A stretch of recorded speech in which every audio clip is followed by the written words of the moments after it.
Bugun sizlar bilan ikkita yangi grammatika o'rganamiz. Birinchi grammatikamizni o'rganib chiqamiz.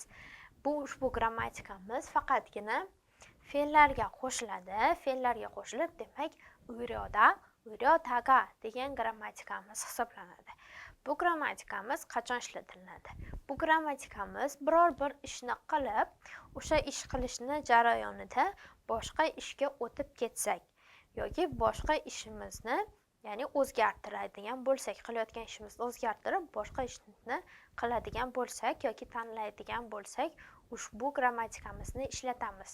Demak, reja o'zgargan holatni ifodalaydi. Ya'ni biror bir narsamizni rejalashtirib yoki qilayotgan paytimizda o'sha ishni o'zgartirish holatimizda ishlatsa bo'ladi. Ya'ni biror bir ishni qilmoqchi bo'lgan edik, lekin boshqa sabab tufayli uni bajarmadik yoki boshqa ishga o'tdik. Shunday holatlarda ishlatiladi. Ko'rib chiqamiz. Fe'l asosiga qo'shiladi ko'rganimizdek. Pachim bo'ladigan bo'lsa, masalan, moqta ta'ni olib tashlaymiz. Pachim bor. Pachim borligi uchun, demak, uyro taga grammatikamizni yoki uyroda grammatikamizni ishlatishimiz mumkin. Mo'g'uyrodaga deb ishlatishimiz mumkin bo'ladi. Keyingisi pachim yo'q. Pachim yo'q bo'lsa, demak, birinchi ta'ni olib tashlaymiz. Ko'rib turganingizdek, pachimimiz yo'q. Shunchaki ryodaga grammatikamizni qo'shamiz. Demak, pachim bor bo'lsa, uyrodaga, pachim yo'q bo'lsa, ryodaga grammatikasini qo'shib, demak, ryodaga deb ishlatishimiz mumkin bo'ladi.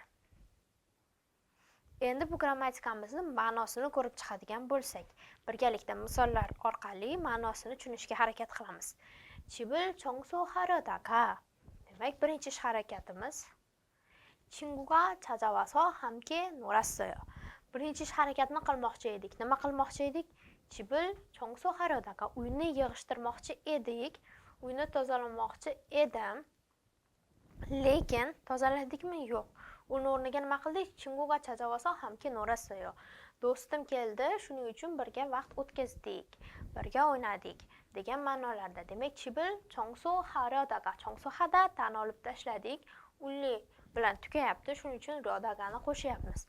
Uyni tozalamoqchi edim. Rejamizda uyni tozalash bo'lgan, lekin uni qilmasdan biror bir aytaylik hodisa yoki biror bir gap yoki biror bir o'zimizni xohishimizni o'zgarishi tufayli o'sha ish harakatimizni qilmasdan ikkinchi ish harakatimizga o'tsak.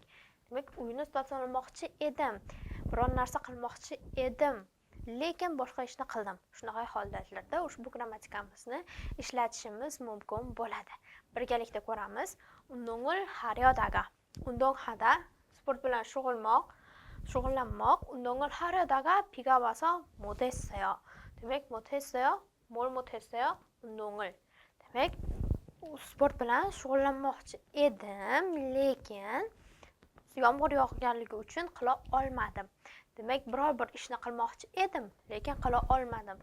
Shunday holatlarda, demak, birinchi ish harakatimiz qilmoqchi bo'lgan, lekin qilinmasdan qolib ketganda ishlatamiz.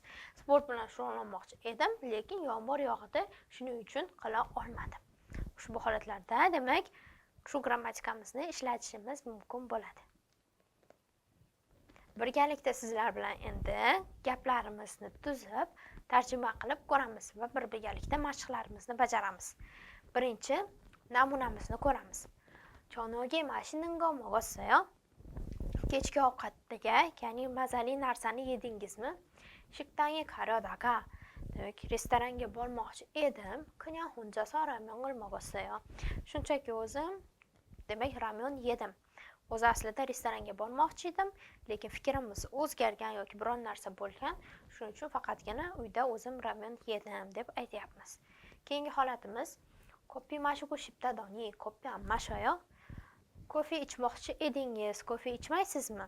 Demak, mashida ichmoqchi edim, lekin 잠이 안 올까 봐 안 마셨어요. Demak, uyqum kelmasachi deb o'ylab ichmadim. Mashida so'zimizga ichmoqchi edimni qo'shishimiz kerak. Demak, mashirodaga 잠이 안 올까 봐 안 마셨어요. Ichmoqchi edim, lekin uyqum kelmasachi deb o'ylab ichmadim. 친구 만나러 나간다고 하지 않았어요? do'stimni uchratgani boraman, ya'ni do'stim bilan ko'rishgani boraman deb aytmaganmidingiz? Demak, javobimiz nagada, chiqmoq. chiqmoqchi edim. Demak, lekin 집에 누가 찾아온다고 해서 기다리는 중이에요. uyga kimdir, ya'ni boraman deb aytgani uchun kutib turibman, ya'ni uyga mehmon kelishi mumkinligi uchun, uyga kimdir kelishi mumkinligi uchun kutib turibman. Chiqmoqchi edik, lekin boshida rejamizda. Demak, 나가려다가 집에 누가 찾아온다고 해서 기다리는 중이에요 deb ishlatishimiz mumkin bo'ladi.